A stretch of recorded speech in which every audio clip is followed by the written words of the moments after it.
Hey everybody, today talking about a little something different. I know with the carver's the main focus and what we started the channel after. I do a lot of DIY projects, and one that I'm in right now is an old conversion van I bought, and it had a 46 RE transmission, and the drive gears were blowed out of it. So I decided to rebuild that transmission myself here, you know, because that's what I like to do. I like to see how things work, rip them up, and put them back together and get them to work. So we're in the middle of that right now. And you know, the source I used was a guy, he's on YouTube, and it's transmissionbench.com, and he's got a whole series of tutorial videos, step-by-step, how to rebuild the 46 RE transmission. And I can't shoot better videos than him, and I'm a novice at it too. I mean, if you're watching this channel, you're pretty handy. I'm pretty sure you're gonna be fine like me. But really, my first transmission I tore into and rebuilt, and it wasn't that bad. You know, I know it's intimidating to a guy. There are a lot of parts. There's not few thousand parts, but there's a few hundred. So that's quite a bit. But anyways, transmissionbench.com. Type in your transmission. He does some other ones, Chevys and Fords. He sells the rebuild kits. I think they're reasonable. Cost me about $500 to do this one, parts and stuff. It cost me a little bit more because I didn't pay attention to what I was ordering, and I ordered my vehicle is a 96, and I ordered a 95 and back, so some of the electric parts were different, and I had to reorder them, and it probably cost me $150 more to do it that way. So pay attention to what you're ordering. That would be one suggestion. So just to show you some of the things that I was up against with this 46 RE. The truck it came out of is a 96. I went to a junkyard about a 97, and there were very few differences. One in particular, but I will show you what was wrong with my transmission, and how I took the 97 and fixed it, and some of what it looks like. So here, and I'll take you on a tour of the van it's going in. So here we go. This is the whole reason for the rebuild. This is the planetary drive gear set, and as you can see, they were totally chewed.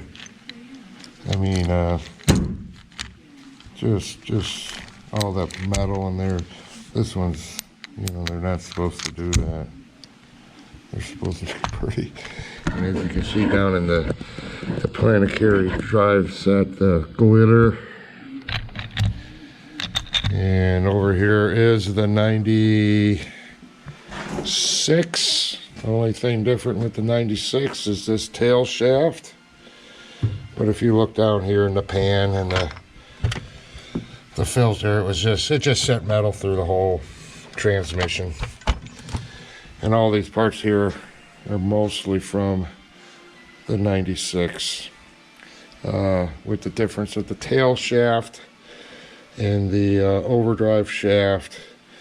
On the 96, they run the gear off this shaft. 97, I think they go back to the rear end. There's a little worm gear cut on the 96 that had to go in, so I had a speedometer. A lot of people say, hey, why didn't you just put in a GPS in a cell phone? And I'm like, yeah, I don't want that. I'm not a total hack. I want my speedometer to work that's on the dash. So this one's missing the hole. That's where the pickup is for that speedo gear assembly to go in there and pick up the tail shaft worm drive gear. So this is from the 97. This tail shaft and the housing and the tail shaft are from the 97. I got the one from the 96 in here, and here's the gear that it drives. Everything else identical. So yeah, it was quite the job. I mean, like I said, transmission bench made it pretty easy. Few things. One thing, in case you come up with it and you do this, and you come across the same thing I came across, and the most challenging part of this was the valve body, I would say. Here's the book I got too. You know, pretty good book. It helped me where I got, you know, tied up a little bit at times. Let's find the valve bodies here. The problem I came across. Should have been a little more organized with this, shouldn't I have been? There we go. So, if you look at the valve body, there's the upper. And when you flip it upside down, there's a series of ball bearings in there. They're not metal ball bearings. They are like a composite check valves. So when I got the whole transmission together and I got the valve body together, following the transmission bench tutorials, I had an extra composite ball bearing laying here on the bench. I'm like, uh-oh, I did something wrong. So I had to backtrack. And these are all composite. They're made out of some kind of plastic, and I had those all in the right place. And there's one little metal ball bearing that sits right here. Some of them have them, some of them don't, but this one had them.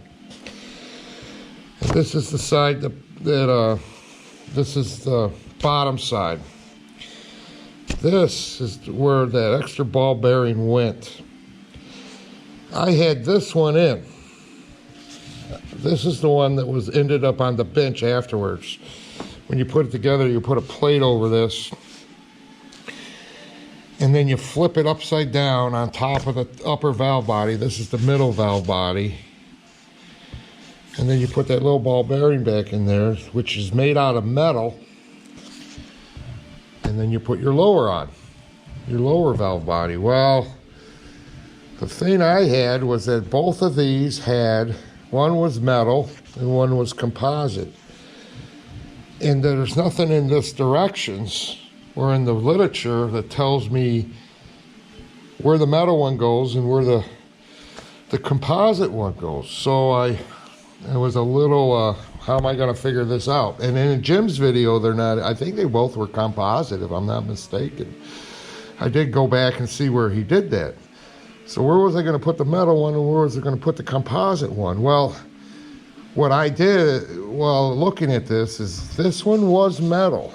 And I noticed little hammer peen marks from the metal ball bearing in there. Okay. So when I went over here, this cavity right here had those metal peen marks in there, and this one didn't. The cavity was smooth, which told me that the composite one went here and the metal one went here. And that's how I was able to figure it out and get it together. And the rest is history. We got to put it in the vehicle, but that's how I rebuilt my 46 RE. Let's run out here and I'll show you the vehicle it's going in. There's the big carver. Most of the content of the channel right there, but not today. Today we're talking about this. I found this on the snowmobile trails, and we're entering our third winter season, so 2.5 years ago at least, might be more like 3. And I found this Dodge conversion van he had $500 on it, and I wanted one. I mean, the van itself is in pretty good shape. I mean, it's not all, the interior isn't all tore up. Headliner's all intact. You know, it's a pretty intact vehicle. And I said I'll give it a try. I get it home about 3 years later. Typical Mike fashion, I get to it. It's got rust, as you can see right there. But you know what? I live in Wisconsin. I'm going to tell you what. This is not a very badly rusted vehicle. You should see some of the vehicles we have up here. I saw them spreading the brine on the road today. But other than that, it's pretty. It's a pretty, what I would consider, clean vehicle, and it's got 100,000 miles. About 124, I think, exact. And we're gonna fix it up. And I think this would be a good good van for me and the wife to run to the lake in, and you know, take a little nap in it. I could take it up north and where my family's got property and spend the night in it, and it'll be pretty. I'm looking forward to it. Yeah, there's the 500. I got it for 400. Another thing that happened while it's been sitting here, and a couple vehicles I have back here. Someone came in one night and they decided to liberate my Cadillac converters. And well, anyways, that's another thing we got to do. I think I'm going to get rid of the muffler, just run the cat. I ordered that. That's coming. Just the stock stuff, because I don't want no check engine lights. Anyways, that's enough for today. That's a different project, but you know, once in a while I'll throw in some different projects, like this boat here. We're going to rebuild the outdrive for that, and the bellows and the gimbal bearing and all that. So, and there's some other marine projects in there. We will be getting on that. See you later.